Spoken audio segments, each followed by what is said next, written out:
Hello and welcome to the Coming Conflict. This is Tom on February 2nd, 2023. Puxatawny Phil has seen his shadow and we're in for another 6 weeks of winter. Feels like Groundhog's Day all over again. Or as I like to say, 2020 Part 4.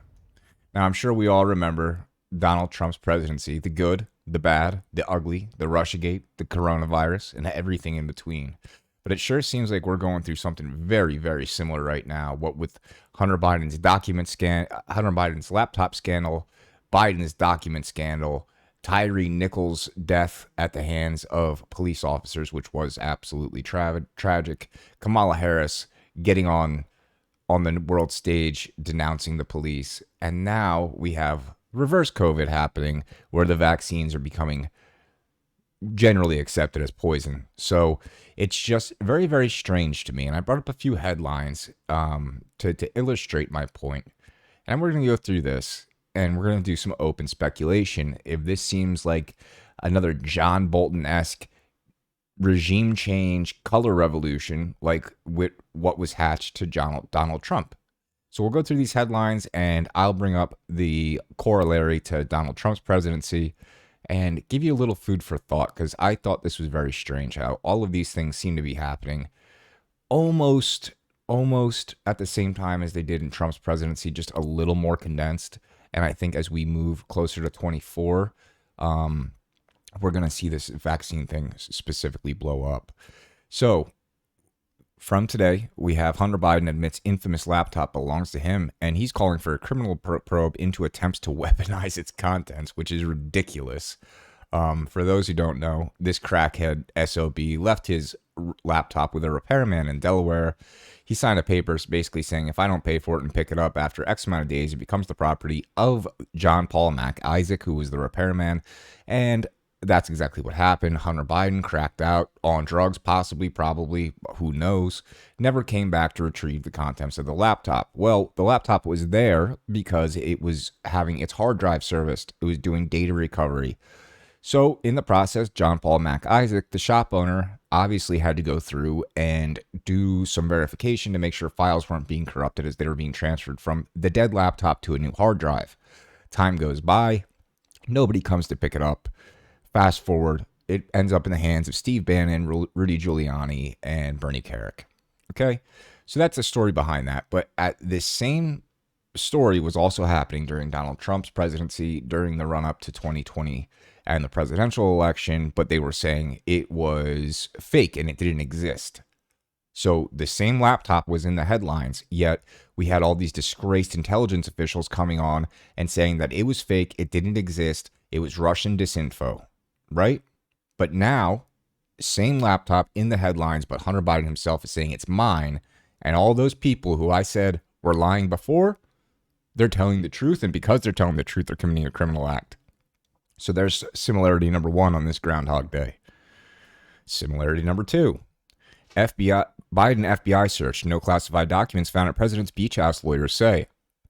So, again, for those who've been living under a rock, we have this whole classified document scandal going on. They raided Mar-a-Lago. And when I say raided, they actually showed up unannounced and tried to get them to turn the cameras off while they searched Donald Trump's Mar-a-Lago resort. This is Biden being found with troves of documents at multiple locations from his vice presidency and his Senate during the time he was a senator. So there's a big difference in that, but that's not what we're here to pick apart.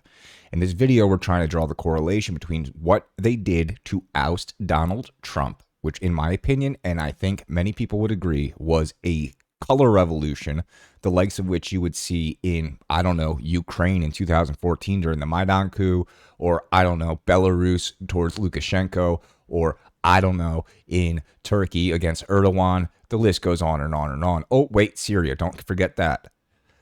All of these color revolutions that the United States hatches and plots and schemes and enacts all over the country, it seems like they started to turn inward, especially during Donald Trump's tenure. During Donald Trump's tenure, we had the Russia collusion gate and we had the Ukraine gate, where they There was all these lies that Trump was colluding with Russia to get elected, which we now know because of the Twitter files and other such information was a complete and utter fallacy. Like way more than what we thought before. It was all completely made up. The New York Times and every other major mainstream media outlet should be completely ashamed of themselves. But again, I digress. And now what do we have? We have document gate for Biden. So Biden's about to be under investigation by the new House, Jim Jordan, the Weaponization of Government Committee. So he's going to be embroiled in a scandal as well. So there's the second corollary.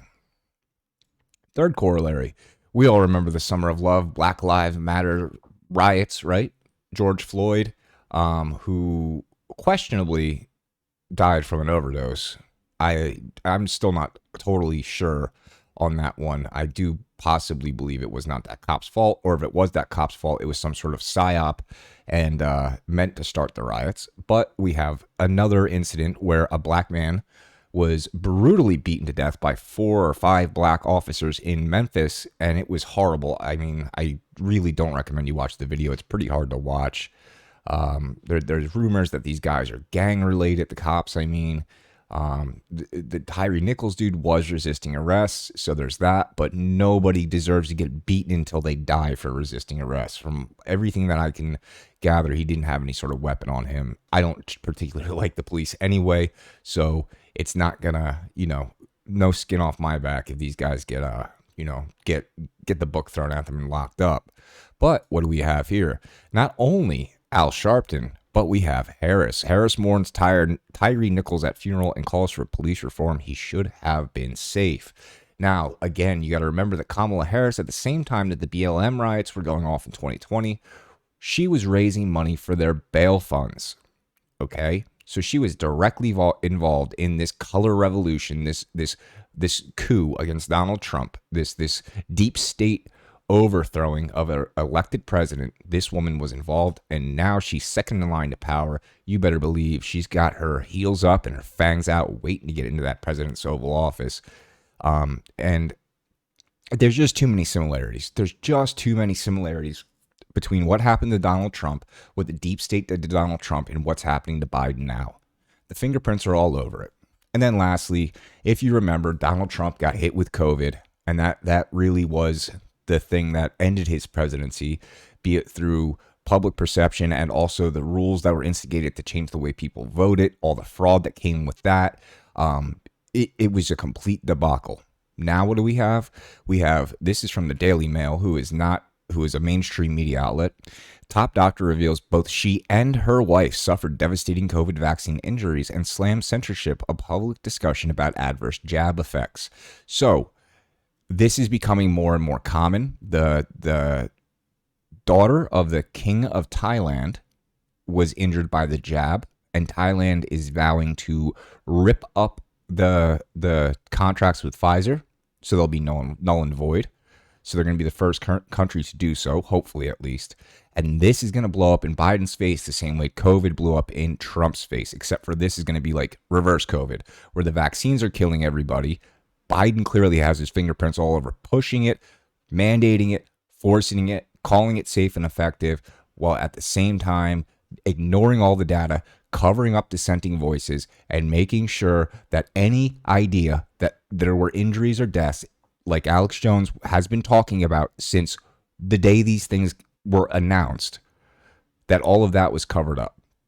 So you see these similarities?